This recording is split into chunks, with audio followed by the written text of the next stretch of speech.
واقعہ British year lines کے جہاز پر پیش آیا۔ تلخیص ملاحظہ فرمائیے۔ جنوب افریقہ کے شہر جوہانسبرگ سے لندن آتے ہوئے پرواز کے دوران اکانومی کلاس میں ایک سفید فام عورت جس کی عمر 50 آج سے کچھ زیادہ تھی کی نشست اتفاقاً ایک سیاہ فام آدمی کے ساتھ بن گئی۔ عورت کی بے چینی سے صاف لگ رہا تھا کہ وہ اس صورتحال سے قطعی خوش نہیں ہے۔ اس نے گھنٹی دے کر ایئر ہوسٹس کو بلایا اور کہا کہ تم اندازہ لگا سکتی ہو کہ میں کس قدر بری صورتحال سے دوچار ہوں۔ تم لوگوں نے مجھے ایک سیاہ فام کے پہلو میں بٹھا دیا ہے۔ میں اس بات پر قطعی راضی نہیں ہوں کہ ایسے گندے شخص کے ساتھ سفر کروں۔ تم لوگ میرے لیے متبادل سیٹ کا بندوبست کرو۔ ایئر ہوسٹس جو کہ ایک عرب ملک سے تعلق رکھنے والی تھی نے اس عورت سے کہا، محترمہ اب تسلی رکھیں، ویسے تو جہاز مکمل طور پر بھرا ہوا ہے لیکن میں جلد ہی کوشش کرتی ہوں کہ کہیں کوئی ایک خالی کرسی تلاش کروں۔ ایئر ہوسٹس گئی اور کچھ ہی لمحات کے بعد لوٹی تو اس عورت سے کہا، محترمہ، جس طرح کہ میں نے آپ کو بتایا تھا کہ جہاز تو مکمل طور پر بھرا ہوا ہے اور اکانومی کلاس میں ایک بھی کرسی خالی نہیں ہے۔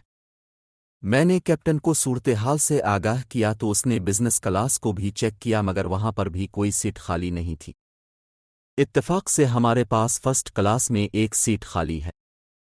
اس سے پہلے کہ وہ سفید فام عورت کچھ کہتی، ایئر ہوسٹس نے اپنی بات کو مکمل کرتے ہوئے کہا، ہماری کمپنی ویسے تو کسی اکانومی کلاس کے مسافر کو فرسٹ کلاس میں نہیں بٹھاتی، لیکن اس خصوصی صورتحال میں کیپٹن نے فیصلہ کیا ہے کہ کوئی شخص ایسے گندے شخص کے ساتھ بیٹھ کر اپنا سفر ہرگز طے نہ کرے۔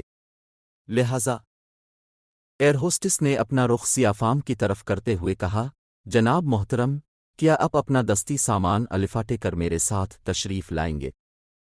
ہم نے آپ کے لیے فرسٹ کلاس میں متبادل سیٹ کا انتظام کیا ہے۔ آس پاس کے مسافر جو اس صورتحال کو بغور دیکھ رہے تھے، ایسے فیصلے کی قطعی توقع نہیں رکھ رہے تھے۔ لوگوں نے کھڑے ہو کر پرجوش انداز سے تالیاں بجا کر اس فعل کو سراہا جو کہ اس سفید فام عورت کے منہ پر ایک قسم کا تھپڑ تھا۔ بنی آدم جس کی پیدائش نطفے سے ہوئی، جس کی اصلیت مٹی ہے، جس کے اعلیٰ ترین لباس ایک کیڑے سے بنتے ہیں، جس کا لذیذ ترین کھانا ایک شہد کی مکھی کے لعاب سے بنتا ہے، جس کا ٹھکانہ ایک وحشتناک قبر ہے، اور ایسا تکبر اور ایسی بڑائی